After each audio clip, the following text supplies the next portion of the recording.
कल लोकसभा चुनाव के परिणामों की घोषणा हुई और वडोदरा बैठक पर से एक युवा उम्मीदवार की जीत हुई। दरअसल भारतीय जनता पार्टी के युवा प्रत्याशी डॉक्टर हेमांग जोशी ने वडोदरा बैठक पर काफी ज्यादा लीड से जीत हासिल की। तब आपको बता दें कि 5,82,126 वोटों से विजयी बनने के बाद वडोदरा लोकसभा बैठक पर से भाजपा के विजेता प्रत्याशी डॉक्टर हेमांग जोशी ने ये घोषणा की है कि वो 5,82,126 रुपये का दान राजकोट के लिए मुख्यमंत्री राहत फंड में से जिला कलेक्टर को देंगे। वैसे इसी के साथ उनकी ओर से ये भी कहा गया है कि बीते 1.5 माह में भीषण गर्मी में कार्यकरों ने काफ़ी ज़्यादा मशक्कत इस जीत के लिए की है। इसी के साथ आज के विश्व पर्यावरण दिन पर डॉक्टर हेमांग जोशी की ओर से पर्यावरण जागृति का संदेश भी लोगों तक पहुंचाया है और साथ ही आने वाले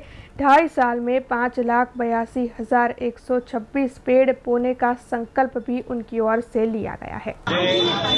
वडोदरा लोकसभा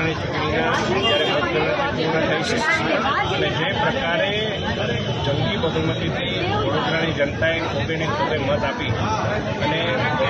लोकसभा भारतीय जनता पार्टी ने समर्थन आप्યું છે। माननीय नरेन्द्रभाई मोदीजीનું કર્મભૂમિ એટલે વડોદરા અને માનनीय નરેન્દ્રભાઈ મોદીજી આપણા વડાપ્રધાન શ્રી એમને ત્રીજી વખત વડાપ્રધાન બનવા માટે જ્યારે આ મેન્ડેટ આપવામાં આવ્યું છે ત્યારે વડોદરાની સીટ 5,82,126 मतों लीड थी समग्र राज्य में तीजा क्रमांके एवं भव्य जीत वडोदरावासीओ आपी है। त्यारे हूँ एमने बे हाथ जोड़ी नतमस्तक थई अने एम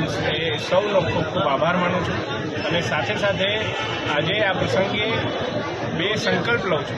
આજે मारा श्रद्धास्थान एवा पंचमुखी हनुमान मंदिर खाते आ संकल्प लઉં છું कि जे प्रकारे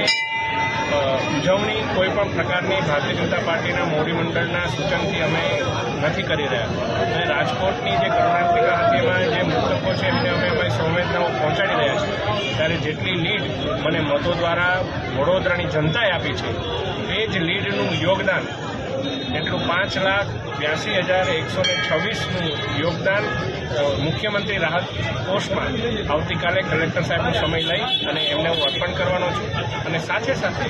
આ વખતે આ મીડિયાના મિત્રોને પણ ખબર છે કે કઈ આકરી ગરમીની અંદર વડોદરાએ મતદાન કરીને આટલી જંગી બહુમતી અપાવી છે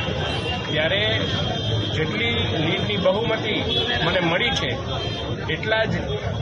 વૃક્ષો વડોદરાની અંદર આવતા 2.5 વર્ષમાં વાવવાનો એક વિનમ્ર પ્રયાસ થાય એ માટે તમામ સંસ્થાની સાથે